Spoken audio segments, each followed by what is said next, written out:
Vexithara stood at the observation deck of the Coalition command station, watching the final preparations for what many believed would be the most important battle of the war. The crystalline warrior's 8-foot frame cast long shadows across the metal floor as ships of every design and origin moved through the void like schools of mechanical fish. The Kryptonian adjusted the biosuit that covered most of their translucent skin. The suit hummed with power, enhancing already impressive strength and speed while providing tactical data directly to their neural network. It was technology that took Kryptonian scientists 3 centuries to perfect. Looking at the other species around the command center, Vexithara felt the familiar pride of belonging to one of the galaxy's most advanced civilizations. The ethereals floated near the central hologram, their energy-based bodies shifting between blue and white as they discussed battle formations. Their ability to manipulate pure energy made them deadly at long range. The Nexari representatives stood in perfect formation, their hive mind allowing instant communication across vast distances. Even the mysterious Valons were present, their psychic abilities capable of disrupting enemy coordination from systems away. Then there were the humans. Vexithara studied the small group clustered around a portable table in the corner. They were so ordinary. No energy manipulation, no hive mind connection, no psychic powers. Their technology seemed almost primitive compared to what other species brought to the Coalition. Where Kryptonian weapons used focused plasma and bioenhancement, humans still relied on projectiles and chemical explosives. Commander Sarah Chen, the lead human representative, was barely 6 feet tall. Her uniform was practical but unremarkable. She carried what appeared to be an ancient projectile weapon at her side. Vexithara had read the files on human physiology. They were weaker than Kryptonians, shorter-lived than ethereals, and lacked the specialized abilities that made other species valuable to the Coalition. Yet here they were, included among the elite forces preparing to face the Zephyrian invasion. The Zephyrians were not an enemy to take lightly. Their technology rivaled that of the Kryptonians, and their military doctrine was built on overwhelming force and superior numbers. Intelligence reports suggested they were bringing at least 200 ships to this engagement. The Coalition had managed to gather 97 vessels from across 12 different species. The approach vectors are confirmed, announced General Korath, the Nexari hive mind representative. His voice carried the weight of 1,000 linked minds. Zephyrian forces will arrive in the Kepler system in 4 days.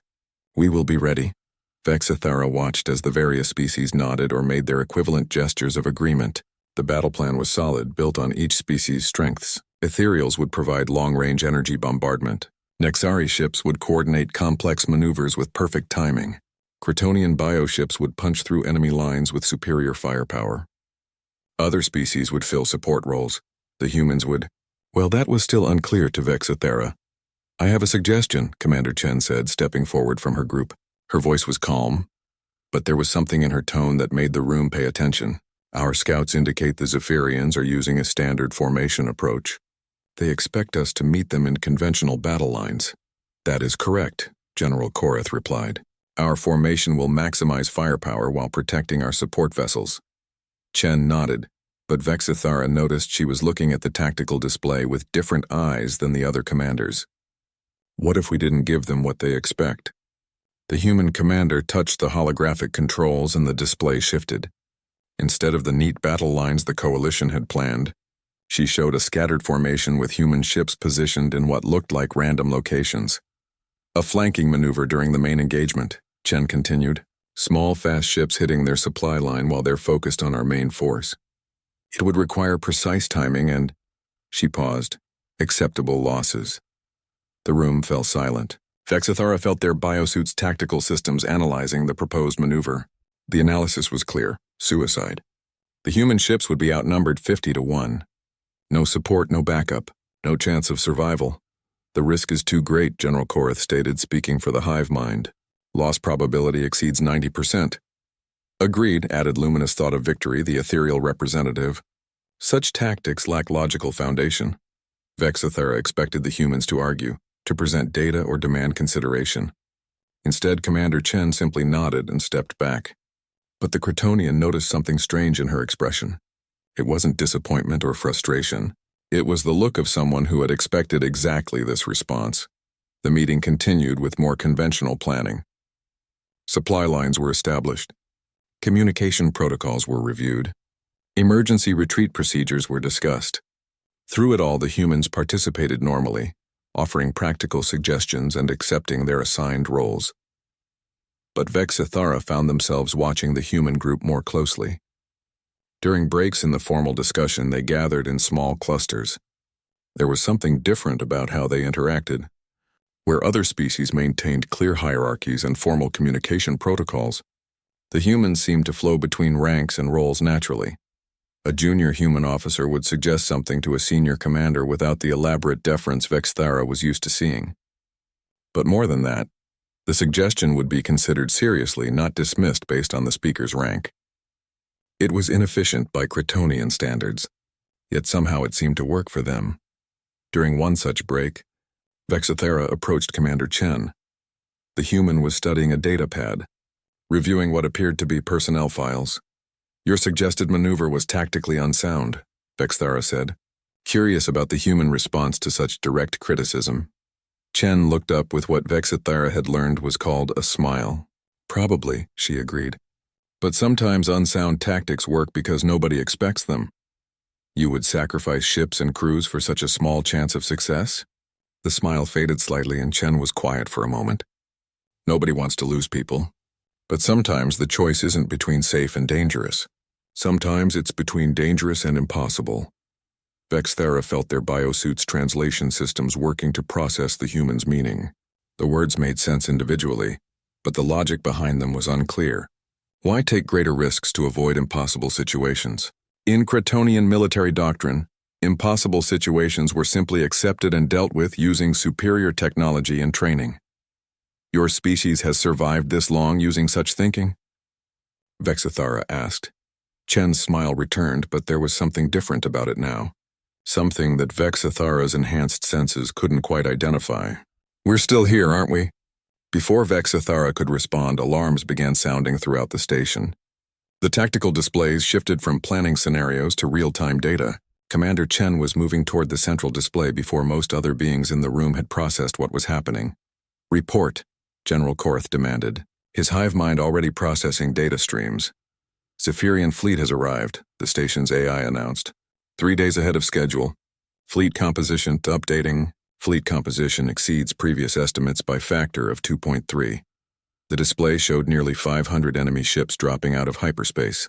The Coalition's carefully planned battle formation suddenly looked very small.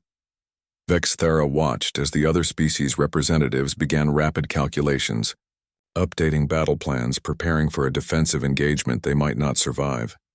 The humans were doing something different. Commander Chen was already issuing orders to her people.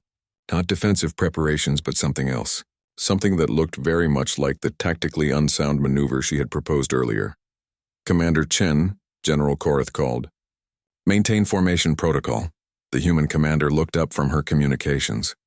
"Respectfully, General, I don't think the old protocols are going to work anymore." That was when Vexithara realized that the humans had never expected the conventional battle plan to survive contact with reality. They had been preparing for chaos from the beginning.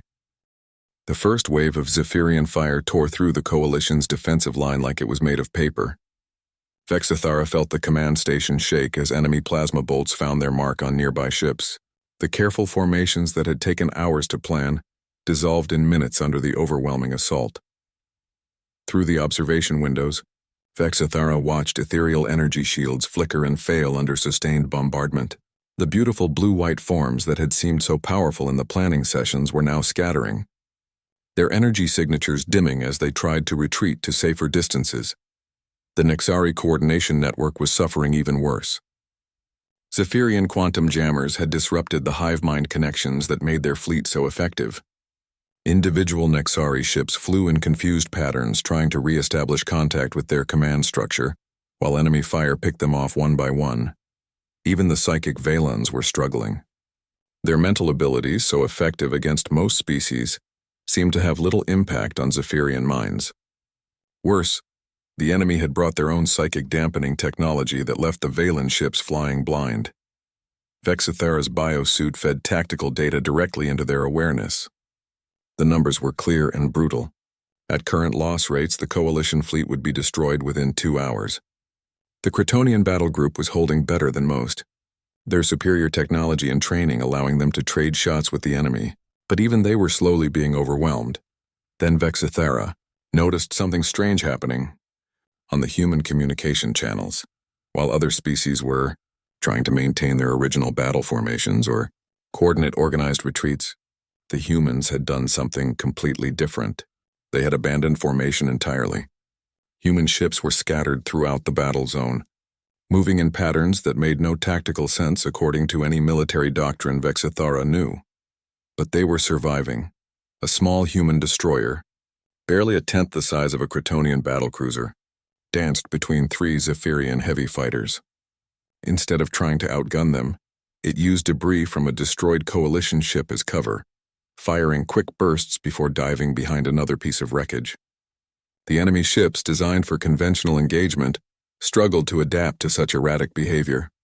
"What are they doing?" Vexithera asked, mostly to themselves. Commander Chen, who had remained on the station to coordinate the overall battle, heard the question. "Surviving," she answered simply, "but their tactics make no sense. They have no formation, no coordination, no plan," Chen finished. "That's the point. Hard to counter tactics that don't exist until they're happening."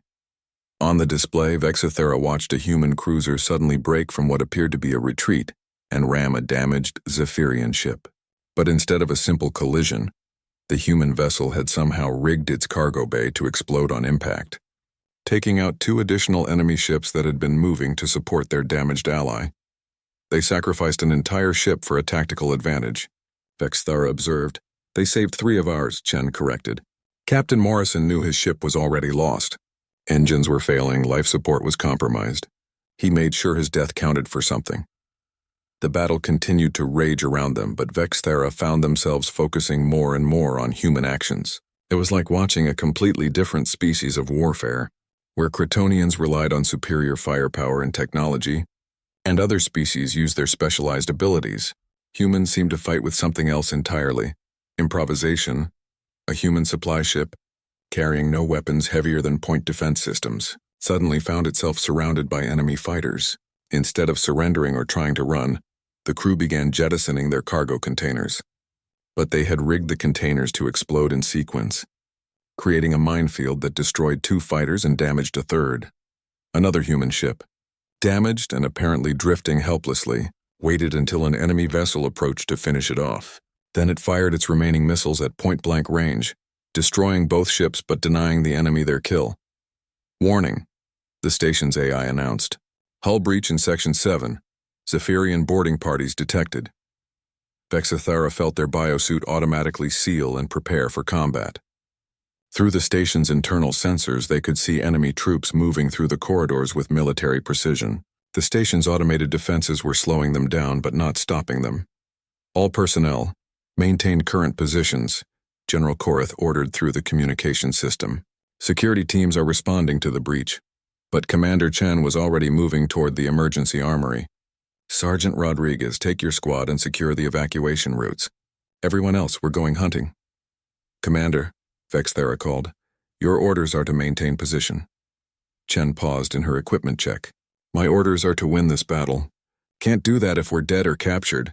The human squad was already armed and moving. Vexithera watched them through the security feeds as they made their way toward the Zephyrian incursion. What they saw defied everything the Kryptonian understood about military tactics. Instead of moving as a coordinated unit, the humans split up. Instead of engaging the enemy in open corridors where their superior equipment would matter, they used maintenance passages and service tunnels. Instead of trying to stop the Zephyrian advance, they let the enemy pass and then attacked from behind. It was chaos. It was disorganized. It was completely contrary to proper military doctrine. It was working. Vexithera watched Sergeant Rodriguez lead 2 other humans through a ventilation shaft to drop down behind a group of Zephyrian soldiers.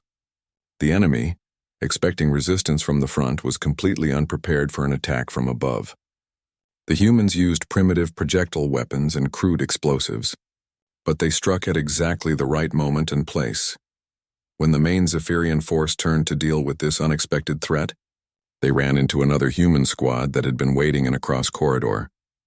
The enemy found themselves caught between two groups of defenders who seemed to know exactly where they would be. But Vexthara's biosuit sensors detected a larger problem.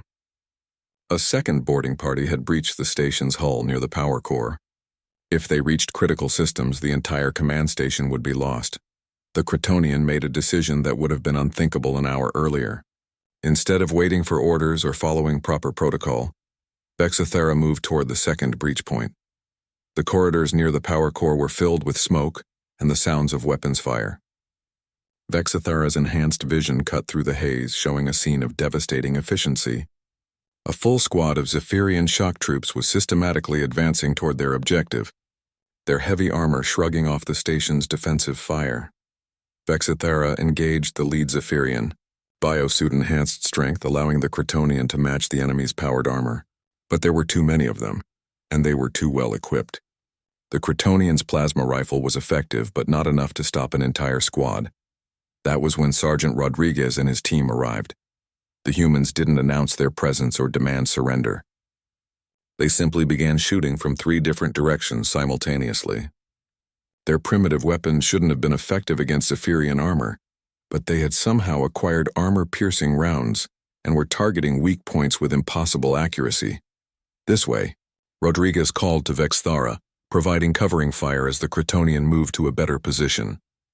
What followed was the most chaotic 15 minutes of Vexthara's military career. The humans fought like nothing the Kryptonian had ever seen. They used every piece of equipment, every advantage of terrain, every moment of enemy confusion. When their weapons ran low, they picked up Zephyrian equipment. When corridors became impassable, they blasted new ones. When logical tactics failed, they tried impossible ones. And somehow, impossibly, they won. When the last Zephyrian fell, Vexthara found themselves staring at Sergeant Rodriguez in complete confusion. The human was checking on their team members, making sure everyone was alive and functional.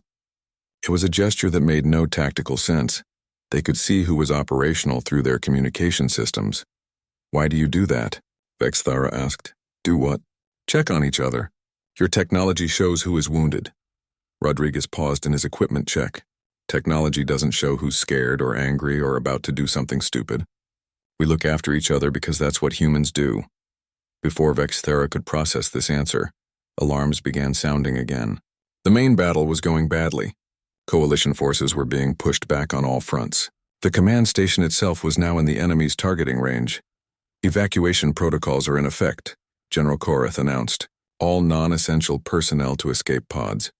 Vexthara expected the humans to follow evacuation procedures like everyone else. Instead, Sergeant Rodriguez was studying the tactical displays with the same expression Commander Chen had worn earlier. "Sergeant," Vexthara said, "the evacuation order includes your team." Rodriguez looked up with what Vexthara was learning to recognize as a particularly human expression. "Yeah, about that. We've got a different idea." Vexthara's biosuit registered the impact as Sergeant Rodriguez half-carried, half-dragged the wounded Kryptonian through the emergency airlock. The command station was breaking apart behind them, torn to pieces by Zephyrian heavy weapons. Escape pods scattered in all directions like seeds from a dying flower. But their pod was different. Instead of heading for the designated rally point with the other evacuees, Rodriguez had programmed a course toward the planet's surface. Vexthara tried to protest, but their biosuit's life support systems were failing, and speaking required too much energy. "Stay with us," Rodriguez said, checking Vexthara's suit readings on a portable scanner. "We're going to get you fixed up." The other humans in the pod, Corporal Martinez, Private Chen, and Specialist Thompson, were already working on emergency repairs. They had torn apart their own equipment to jury-rig connections to Vexthara's biosuit. It was primitive, ugly work that went against every principle of Kryptonian engineering. It was keeping Vexthara alive. The pod hit the planet's atmosphere harder than it should have. Emergency systems that were designed for gentle landings screamed warnings as Rodriguez pushed their small craft beyond safe parameters.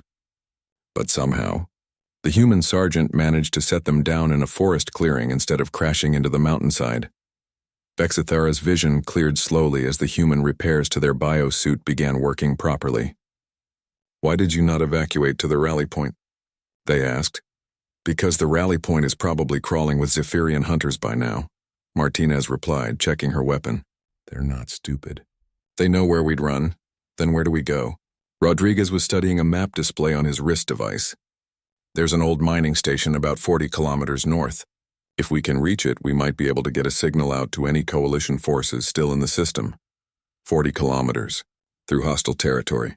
With Vexthara's biosuit only partially functional, and enemy troops already deploying to the surface, it was another impossible situation, and the humans were treating it like a minor inconvenience. They began moving within an hour of landing. Vexthara had expected military precision, coordinated movement, established positions, formal communication protocols. Instead, the humans moved like a pack of predators. Rodriguez took point, but the others flowed around obstacles naturally, each finding their own path while staying in loose contact. When they encountered their first Zephyrian patrol on the second day, Vexthara finally understood what they were seeing. The enemy squad was moving in perfect formation along what appeared to be the most logical route toward the mining station. They had superior equipment, greater numbers, and knew the terrain. By every measure, they should have been the hunters, not the hunted. But Specialist Thompson had spotted them first, using nothing more than patience and careful observation. The humans had taken positions that made no tactical sense, scattered across different elevations with no clear lines of sight to support each other.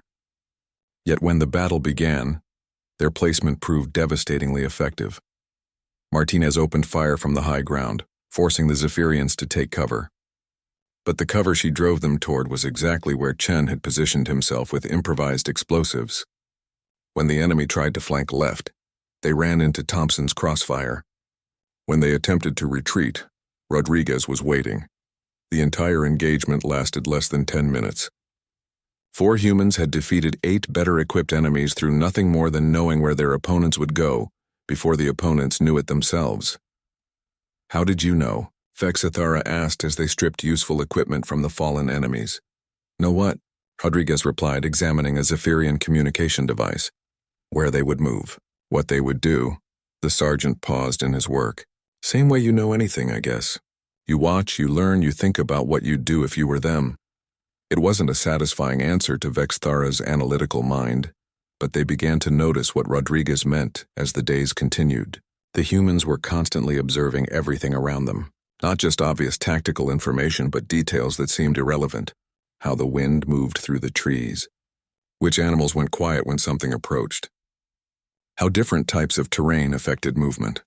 By the 4th day, Vexthara realized they were learning to see the world differently. When Chen pointed out that a particular valley was too quiet, Vexthara's enhanced senses confirmed what the human had noticed through pure observation. When Martinez suggested they avoid a certain ridge, because it felt wrong, her instincts proved correct. Zephyrian scanners were positioned exactly where she had suspected. The mining station appeared on the horizon at sunset of the 6th day. It should have been a moment of relief, but Thompson was studying the facility through improvised binoculars with obvious concern. What is it? Vexthara asked. Movement. Too regular to be wildlife, too careful to be refugees. Rodriguez joined them at the observation point. How many? Hard to say. Maybe 20, maybe more. The humans were quiet for several minutes, studying the station and the surrounding terrain.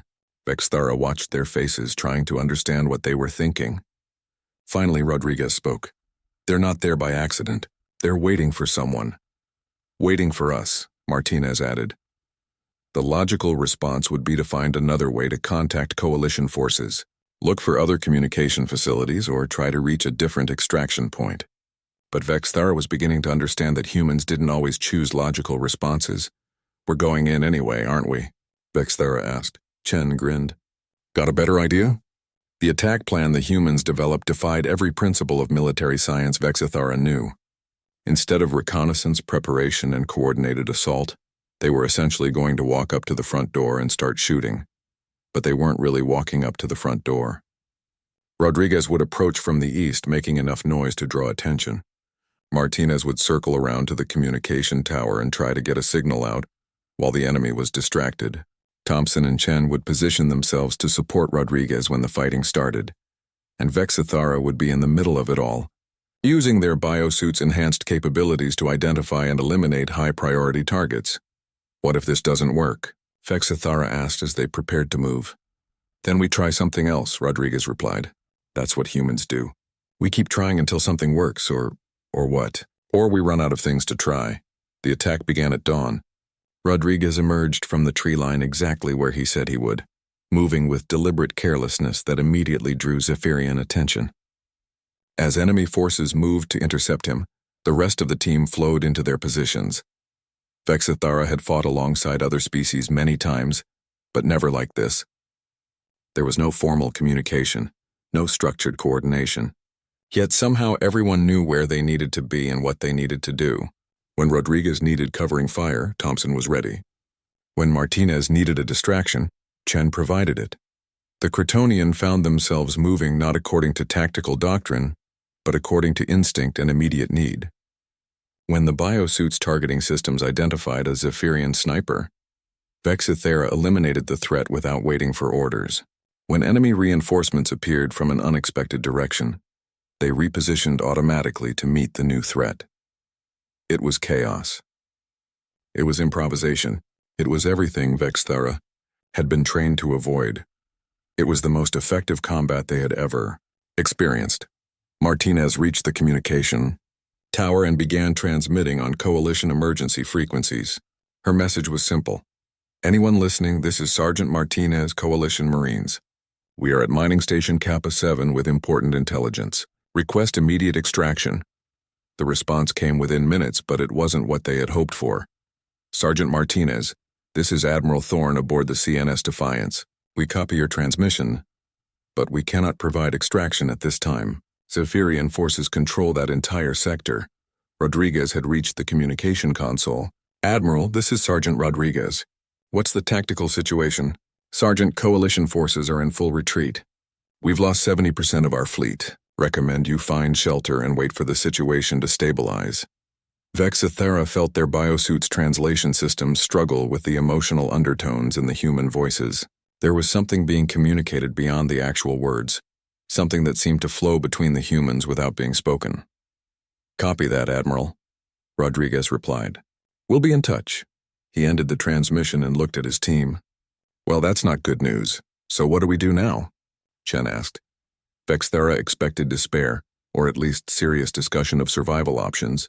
Instead, Rodriguez was looking at the tactical displays with the same expression they had worn before every impossible decision. Now we figure out how to turn this around, he said. That was when Vexithara realized that the humans had never expected rescue. They had never been counting on extraction or support or favorable odds. They had been planning to win this war with whatever they had, wherever they were, against whatever opposition they faced. They were about to try to save an entire galaxy with 4 soldiers and 1 wounded alien. The impossible part wasn't that 4 humans and 1 wounded Kryptonian were planning to continue fighting an interstellar war. The impossible part was that they had a plan that might actually work. Vexithara watched Rodriguez spread captured Zephyrian tactical displays across the mining station's main table. The data painted a clear picture of enemy dispositions across the planet's surface. 12 major landing zones, hundreds of patrol routes, supply lines connecting ground forces to orbital support. They're using standard occupation protocol, Rodriguez explained, pointing to the deployment patterns. Secure major population centers first, establish supply bases, then spread out to control resources. It is an effective strategy, Vexithara observed. Our own forces would use similar approaches.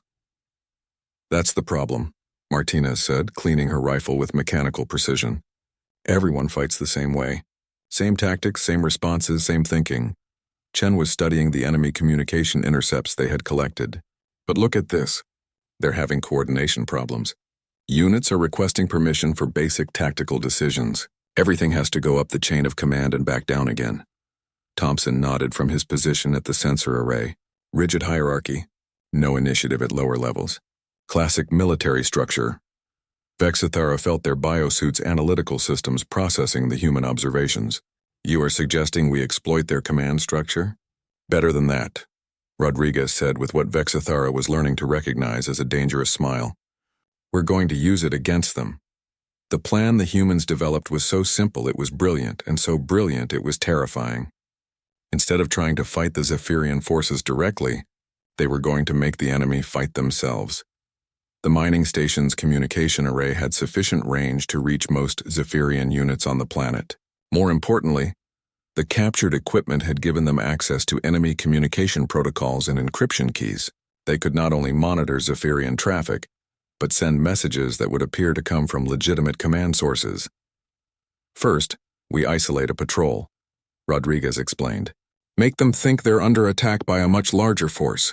When they call for help, we intercept the call and redirect the responding units to the wrong location. Meanwhile, Martinez continued, we send fake orders to other units, telling them to investigate suspicious coalition activity in areas where we know other Zephyrian forces are operating. Within hours, they'll be shooting at each other, Chen finished. Each group will think the others are enemy forces using captured equipment. Vexithara's biosuit ran probability calculations on the proposed operation. The chances of success were impossibly low. Too many variables, too many things that could go wrong. Too dependent on enemy responses that couldn't be predicted with certainty. This plan has a 97% probability of failure, they informed the humans. So it's better odds than usual, Thompson replied without looking up from his equipment modifications. The operation began the next morning. The humans had spent the night preparing equipment that no military manual would recognize. Improvised explosives made from mining charges. Communication jammers built from spare parts and scavenged components. Weapons modifications that would void any warranty, but dramatically improved their effectiveness. Vexithara contributed their own expertise, using biosuit sensors to identify optimal targets and positions. But more than that, they found themselves thinking differently about the tactical problems. Instead of looking for the strongest, most direct approach, they began considering what the enemy would least expect. The first Zephyrian patrol encountered what appeared to be a major coalition ambush position. Heavy weapons fire from multiple directions, sophisticated jamming of their communications, and coordinated movement that suggested a full company of enemy soldiers. The patrol called desperately for reinforcement before falling back to a defensive position. But there were only 4 humans and 1 Kryptonian. The heavy weapons fire came from improvised devices that made a lot of noise and light, without requiring much ammunition. The sophisticated jamming was Thompson's jury-rigged communication disruptor. The coordinated movement was created by positioning their equipment to fire automatically while they moved to new positions. When Zephyrian reinforcements arrived at the coordinates the patrol had transmitted, they found only empty forest and some quickly abandoned equipment, but Rodriguez had already sent new orders using captured command codes, directing them to investigate coalition infiltration at coordinates where another Zephyrian unit was conducting routine operations. The first friendly fire incident occurred at 13:47 hours, planetary time. 2 Zephyrian companies encountered each other in a mountain pass, each believing the other was an enemy force. Both had received intelligence suggesting coalition forces were using captured equipment and vehicles. When they found other soldiers using familiar gear in an area where enemies were supposed to be, they reacted exactly as their training dictated. Vexithara monitored the engagement through intercepted communications. What started as a minor skirmish escalated rapidly as each side called for support. Within 2 hours, over 600 Zephyrian soldiers were engaged in a running battle with their own forces.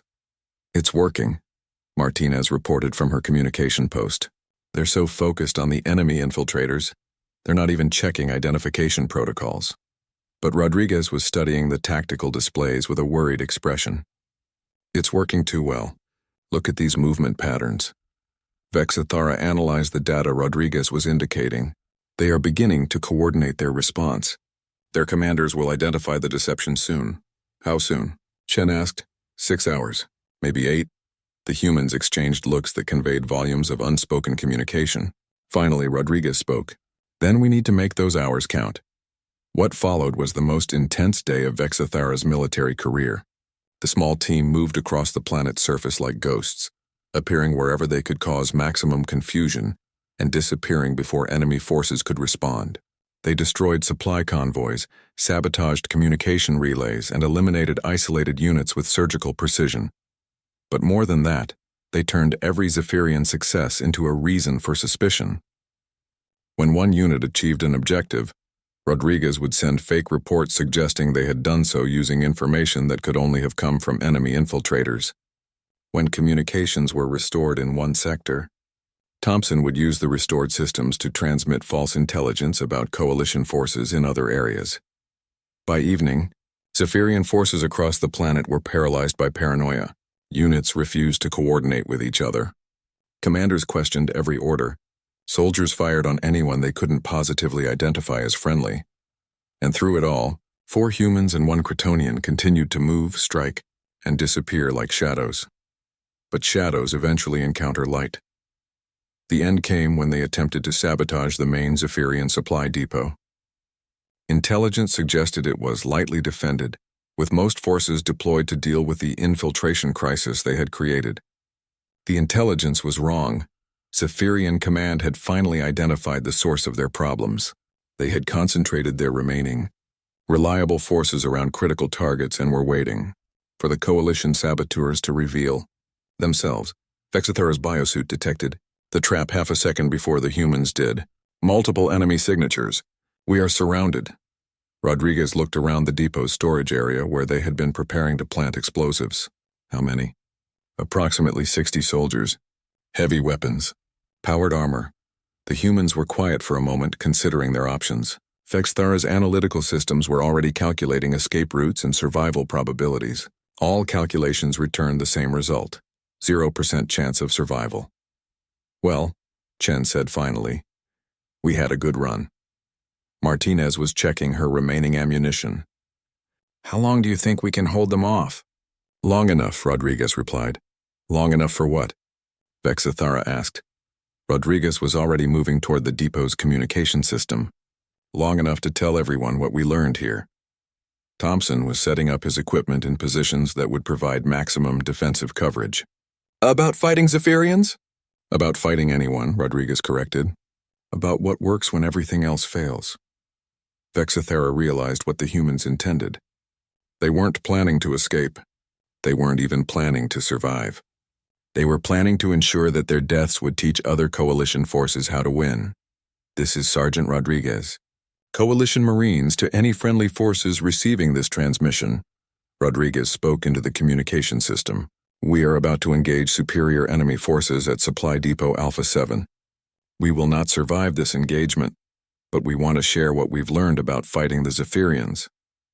As enemy forces closed in around them, Rodriguez began describing every tactic, every technique, every small innovation they had developed over the past week. Martinez added details about improvised weapons. Thompson explained his communication warfare methods. Chen shared observations about enemy psychology and decision-making patterns. And Vexithera found themselves adding their own analysis, describing how human tactics could be adapted by other species, how the principles of improvisation and adaptation could overcome technological disadvantages. The most Vexithera woke up in a medical facility that smelled of antiseptic and hope. The biosuit that had kept them alive for so long was gone, replaced by coalition medical equipment that hummed with quiet efficiency. Through the transparent walls of their recovery chamber, they could see other patients, humans, ethereals, Nixari, even a few Valens, all receiving treatment for various wounds. The war was over. Somehow, impossibly, the coalition had won. You're awake, a voice said from nearby. Vexithara turned to see Admiral Thorne, the coalition fleet commander they had spoken with during those desperate transmissions from the mining station. The human officer looked older than they had sounded over the communication link, with lines of exhaustion and loss etched into their face. How long? Vexithara asked, their voice rough from weeks of unconsciousness. 6 months, Admiral Thorne replied, pulling up a chair beside the medical unit. You've been in regenerative stasis while the medical teams rebuilt half your internal systems. That biosuit kept you alive, but just barely. The others? Admiral Thorne's expression grew solemn. Sergeant Rodriguez died in your arms. The rest of his team. They didn't make it either. But they held that position for 4 hours and transmitted tactical data that changed everything. Vexithera absorbed this information slowly. 4 humans had died, and somehow their deaths had won an interstellar war. It made no sense according to any military doctrine they knew. Yet here they were, in a coalition medical facility instead of a Zephyrian prison camp. "How did we win?" they asked.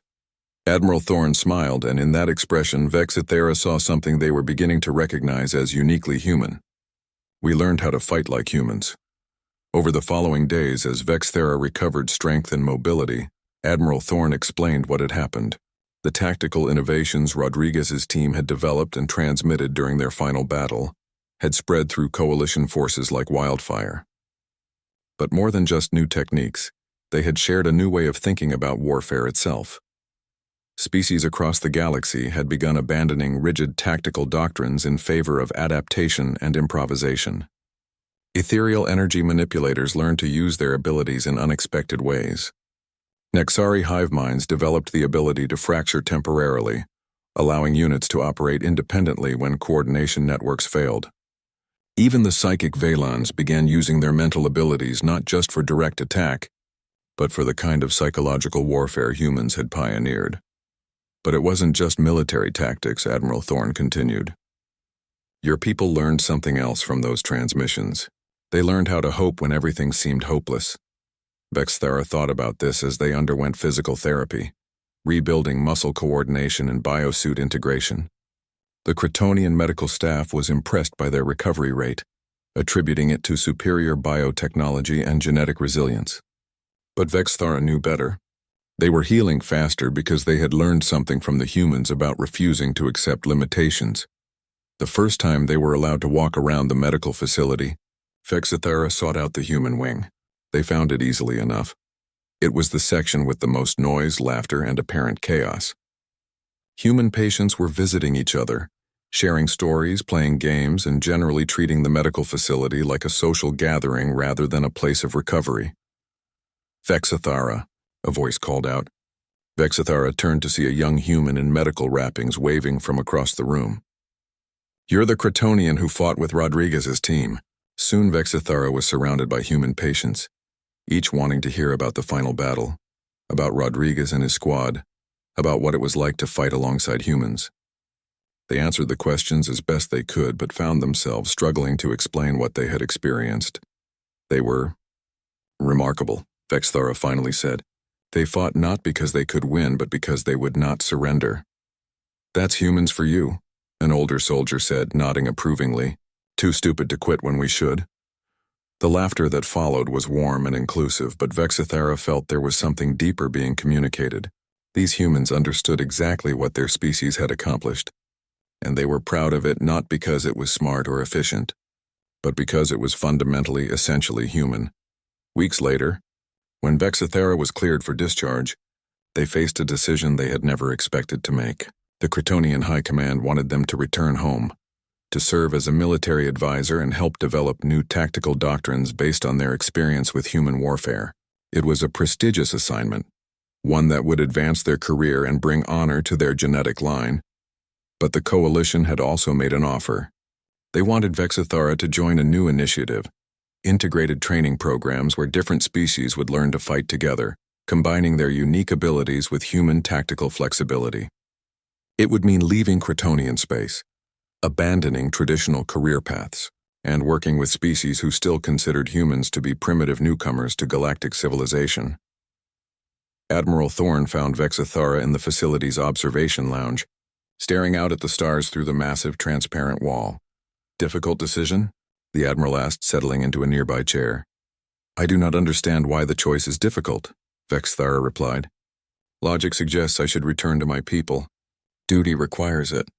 Career advancement depends on it, but I keep thinking about something Sergeant Rodriguez said. About how humans keep trying until something works, or until they run out of things to try." Admiral Thorne nodded. "And you haven't run out of things to try yet." Vexithera turned to look at the human officer. "How do you know when you have tried enough? When you have done enough?" "You don't," Admiral Thorne replied simply. "That's the point. You keep going until you can't go anymore, and then you find a way to keep going anyway." The conversation continued for hours, covering topics that had nothing to do with military service or career decisions. Admiral Thorne spoke about their family, about the worlds they had seen, about the small moments of beauty and humor that made existence worthwhile. Vexithara found themselves sharing thoughts and observations they had never expressed to another being, including their own species. By the end of the conversation, the decision had been made. Though Vexithara couldn't identify the exact moment when it crystallized, they would stay with the Coalition. They would help teach other species what they had learned from fighting beside humans. They would carry forward the lessons Rodriguez and his team had died to share. The formal ceremony marking Vexithara's commission as a Coalition tactical instructor was small and informal, attended primarily by other survivors of the war. But among the attendees were representatives from dozens of species, all of whom had been changed by their contact with human tactical thinking. During the ceremony, Admiral Thorne presented Vexithara with a small metal object, a human military decoration called a Purple Heart, awarded to those wounded in combat. But this one was special. It had belonged to Sergeant Rodriguez. He would have wanted you to have it, Admiral Thorne explained. It represents what humans value most, not avoiding injury, but accepting it in service of something greater. Vexithara held the small decoration, feeling its weight both physical and symbolic. What do I do with it? Whatever feels right, Admiral Thorne replied. That's what humans would do. Months later, Vexithara stood before their first integrated training class, a mix of species including Kryptonians, Ethereals, Nexari, humans, and several others. The lesson plan called for instruction in advanced tactical coordination. But Vexithara had something different in mind. Today we will discuss strength, they began, noting the immediate attention of the human students and the polite interest of the others. Most species measure strength through physical capability, technological advancement, or specialized abilities. These are important, but they are not the only forms of strength. A young Kryptonian raised their crystalline hand. What other forms of strength are there? Vexithara looked at the human students who were smiling with expressions of anticipation.